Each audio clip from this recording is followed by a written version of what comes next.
Hello world and welcome back to Abe Reviews. So for this episode, reviewin natin tong MageGee mechanical keyboard. So this is a wired keyboard, no, and nabili ko siya second hand. Pero 3 weeks old pa lang naman siya, so good as new pa rin siya. So ito yung niya, likod.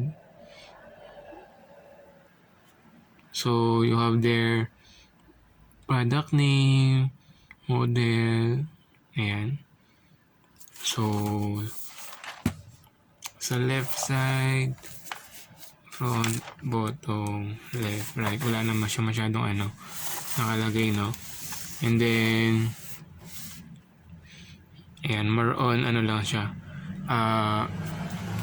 short description, no? And this is a 65% mechanical keyboard, no? 65% siya, unlike nung nireview kong Unpro 2 which is 60%.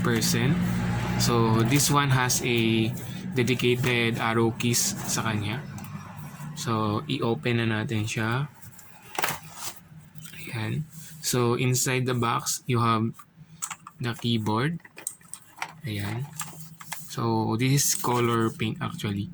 So may free siyang keycaps na white, no? You can change it.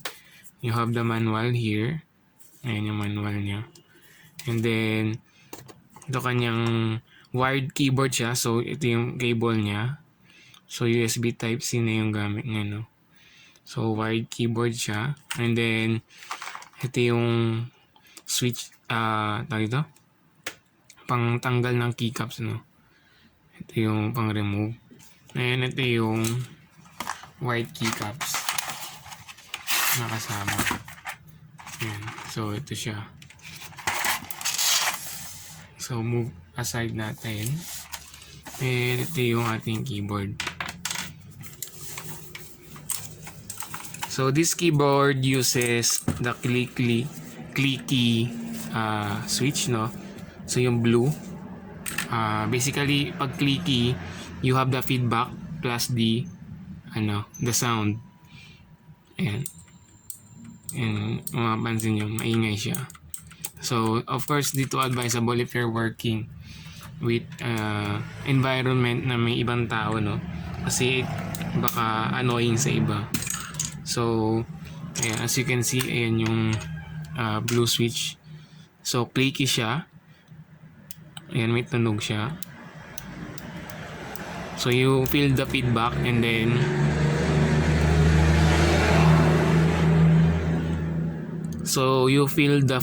no? At saka yung sound niya. So may tactile feedback siya, tsaka audio feedback.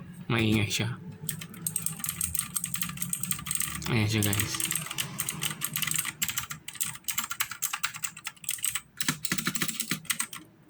Ayan. So there you have it. For the niya, no? Functionality, hiwalay. This is 65%. So may dedicated arrow keys ka dito, no? Ayan. And then to activate siguro yung mga functionalities nung keys niya, you can use the FN button. So try natin siyang ikabit sa ating PC. So Type-C yung connector niya. Ayan. And wired siya. So ayan. So ayan, there you have it. If you want to change yung set color, no, I think FN tapos insert. Ayan, no.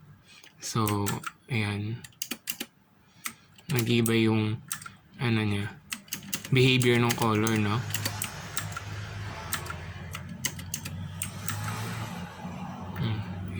Ayan. So marami siyang color setting dito. Mas pwede ganyan, no. So yung color niya, I think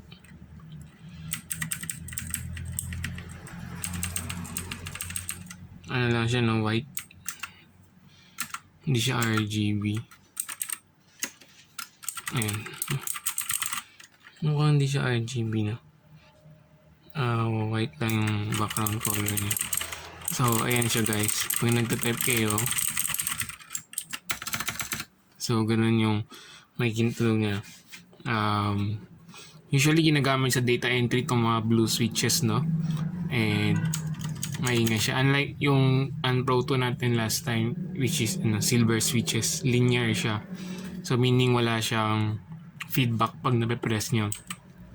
So pag click kasi, you have the tactile feedback, meaning may bump siya na nararamdaman pag pinipress. Tapos clicky siya, may sounds, no? Ayan. So there you have it. Sa likod, you have yung gusto nyong level yung niya, iangat yung keyboard, no? So angat ka ng slide or angat mo ng medyo mataas yung pagka-incline, so pwede siya. Ayan. So I think dun tayo sa semi-inclined content. Ayan. Ayan. So there you have it, no? I hope this video nakaka-help if you want to buy this brand, no, ng mechanical keyboard. So again, blue clicky switch to, blue switch, and wired version. Then uses Type-C, no, as its connector. And meron kayong free or meron siyang keycaps na kasama, which is the white. And this is the pink color model, no? Yung variant niya is pink. Ayan. So, thank you for watching, guys. If you have any questions, lagay nyo lang sa comment, no? And please subscribe for our next review video.